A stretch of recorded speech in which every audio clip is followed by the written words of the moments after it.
Hey guys, HDvee here and welcome to a brand new video. Today we've got quite a few things to go over for the Pokemon Scarlet and Violet DLC. Another hidden video has popped up on the playlist for Pokemon Scarlet and Violet on the Pokemon YouTube channel. We have E3 updates, some new potential Pokemon leaks, plenty of things to break down today. So if you're excited for the video, as always, make sure to drop a like down below. Let's try and hit 500 likes, it really helps out. Leave a comment with your thoughts on anything we cover in today's video. Subscribe if you're brand new for daily Pokemon content. Ring the notification bell. With all of that out of the way though, let's get into the video and I really hope that you enjoy.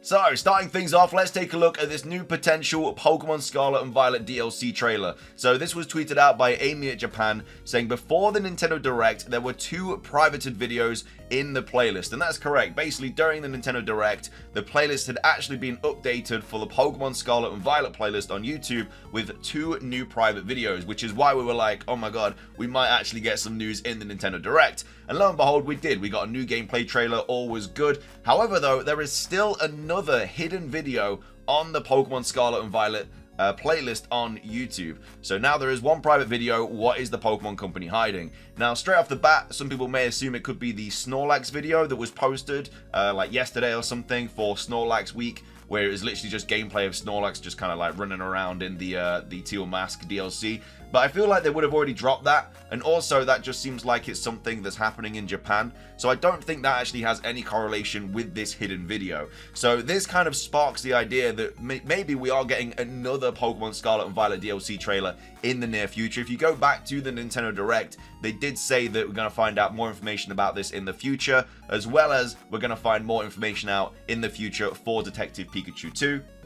As well as that, Pokemon Sleep is coming out next month, so we still need some more information on that. I feel like there is a reason they didn't give us the release dates for the Teal Mask and the Indigo Disc, and that is because they're going to be dropping a big Pokemon Presents hopefully soon, where they drop all of that information. We actually get like types and stuff of the legendaries and actual information for the DLC. So I'm expecting hopefully a Pokemon Presents next month. We do have Worlds in August. I don't think they'll wait till August to drop the release date for the Teal Mask and the Indigo Disc. I'm expecting them to drop the release date for the Teal Mask first, and then the Indigo Disc will still be like winter 2023.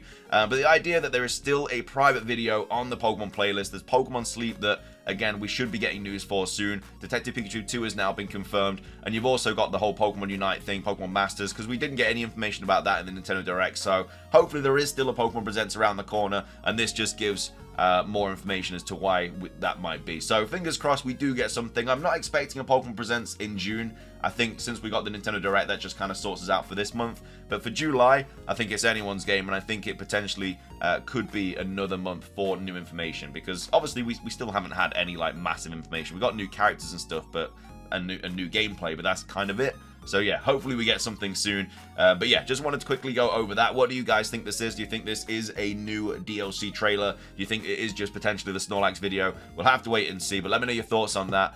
Moving on, we also have some new leak updates to take a look at for the Pokemon Scarlet and Violet DLC. So Riddler Koo posted this, saying, want to know the 3 heroes secondary types. So basically, Pheasantipity, Monkey Dory, and what's his name? Not Ogerpon, the other one. Basically, the 3 new legendaries in the Teal Mask. He's basically saying here that they are all definitely going to have a secondary typing. We know that their first typing, or at least one of their typings, is going to be Poison. You can kind of guess that just from the ability they all get, which is Toxic Chain. If you didn't know, that is a brand new ability for these 3 new legendary Pokemon. Basically gives the chance of toxicing the Pokemon when they hit it. So that kind of gives us the idea they're going to be poison types, as well as like the chain they actually have around them. They've all got like this purple chain at some sort of some part of their body. But now Riddler Koo is saying, do you want to know their secondary typing? So they are all going to be dual type Pokemon. Pheasantipity is definitely going to be flying poison, just because of the fact that it's a bird, it gets air slash. So we're kind of coming to the conclusion that that is going to be flying poison. For Monkey Dory and I can't remember the other one's name, but that's still up in the air because there's not really any kind of like big tells on what their secondary typing is going to be. But hopefully Riddler Koo does post something in the near future that does give us actual information about what these types are going to be. Again, we don't really know Ogerpon's typing either. We're guessing grass just simply because in the trailer it showed that his feet are made out of wood, and so obviously wood, grass, you'd expect that to be a grass type. Also, it looks like a grass type as well. Maybe going to be grass start, which is obviously a terrible typing, but that is kind of the direction that a lot of people are thinking for Ogerpon. Obviously, with Tarapagos, we have absolutely no idea. There has been no information about that, regardless of any kind of types on its back or anything like that. But yeah, that's talking about the secondary typings for the 3 new legendaries. We also have Riddler-Coup posting this as well. I don't know if this is a rumor or a riddle or whatnot, but here he is saying which is better, and we have the Paradox Tyranitar, and then we also have this kind of like Tyranitar thing from Gen 5, I do believe. So he's saying, you know, which one's better. So I don't know if this is some sort of like Gen 5 hint or whatever, but yeah, he might just literally be saying which one is better, but you never know. I just saw this was posted, so, you know, maybe it's a hint to Gen 5 remakes. I highly doubt it, but I just thought I'd include that whilst we were going over Riddler-Coux's tweet. So yeah, let me know your thoughts on that. Let me know your thoughts on this. What do you think the secondary typings are going to be for the 3 new legendary Pokemon of the Teal Mask DLC? Moving on, we also have this to go over as well for Tarapagos. This was posted by Soul Silver Art, saying something big I noticed in the Pokemon Scarlet and Violet DLC trailer is that the plates on Tarapagos' shell aren't set to certain types like what its official art suggests, but instead the types on the plates seem fluid and interchangeable. So yeah, this was actually something I noticed in the trailer as well. So basically, like, we have, I don't know, like ice here, fairy here, whatnot. They kind of they're always like moving, like the types are kind of animated, and then they kind of like change places and stuff like that. So that's going to be, you know, I'm guessing it doesn't really add anything to Tarapagos, but obviously it's still quite interesting that this happens.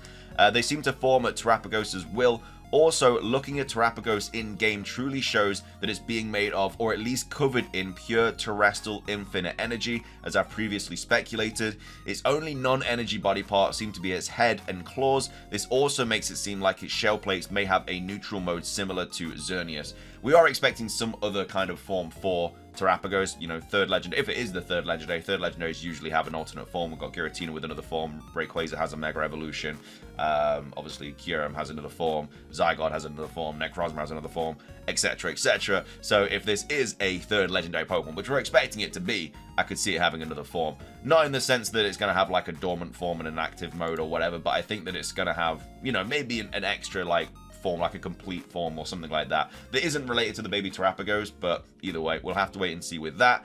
Moving on, we also have Light here talking about another potential regional form. I think this is quite a bit of a stretch, but you never know. Pokemon have done things like this in the past. So we got here Light tweeting out saying, heads up, is also Snover going to have a regional form or a convergent species, potentially an Ice Fire type? I know that maybe it can just be ice cream marketing, but who came first, the Pokemon or the ice cream? Anyway, Darmanitan, the dormant mode was tested long ago by the old leaker without an answer, and this Pokemon is Ice Fire type, so we're probably onto something. So yeah, this is shown in the Teal Mask DLC. So yeah, it's like an ice kind of mountain with, I guess, molten lava on it, some fire. And yeah, we also have this kind of tweet here from Riddler-Coup that was saying, you know, Mega Charizard, Primal Groudon, Superior, and then also this form of Darmanitan here. So I don't know if it is anything, you know, it is very early days. I think it is just, you know, a bit of a coincidence. I think it is just literally background kind of artwork and stuff like that. I don't think we should read too much into it. Although, a new form of Snover, I don't know how I'd feel about it. I don't know. I think I'd like other Pokemon to get a form first, but either way, potentially could be seeing a Fire-Ice type convergent species or regional form or whatever of Snover. Well, I guess not really a regional form because it's already in the game, so it can't really be a regional form. It'd have to be a convergent species. But then again, we're not actually in Paldea for the Teal Mask, so I guess anything can happen. We're literally moving completely to the other side of the world for it. So that's that. Finishing things off, let's talk about E3, and apparently it's already been cancelled for the next couple of years. I think E3, all in all, is just kind of not going to happen again now, but this was posted on Go Nintendo saying, we all thought E3 2023 was going to go ahead this year, but then various companies started to announce they wouldn't be attending. That was followed by an announcement of the event's cancellation altogether. If you're holding out hope for the big show's return next year, we've got more bad news to share with you. The Los Angeles City Tourism Board of Commissioners has posted information about convention sales in the area, and it included a brief note mentioning that E3 2024 and 2025 are both cancelled. Obviously, the ESA hasn't made a peep about next year's E3 being called off, let alone the year following.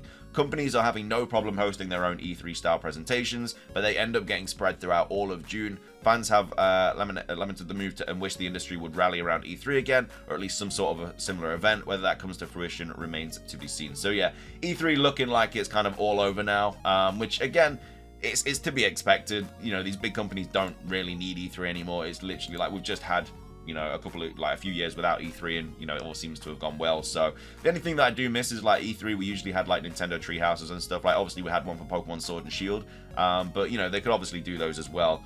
After like Nintendo Directs and stuff, so it's not the craziest thing, but yeah, I don't know. I guess it's kind of like an end of an era, but either way, E3 doesn't look like it's going to be happening for the foreseeable future. But that is going to be everything for today's video. I hope you guys enjoyed it. If you did, please do consider hitting the like button down below. Let's try and hit 500 likes. Leave a comment on anything that we covered in today's video. What do you think this hidden trailer or hidden video is going to be? Do you think it is going to be another DLC trailer? Do you think it is just the Snorlax thing? I'm less likely to believe it is the Snorlax thing, but you never know. So yeah, we have that. Let me know your thoughts on that, and then also, what do you think the secondary typings of the legendaries are going to be? And yeah, thank you so much for watching. Subscribe if you're brand new, ring the notification bell. Have a fantastic rest of your day, and until next time, peace.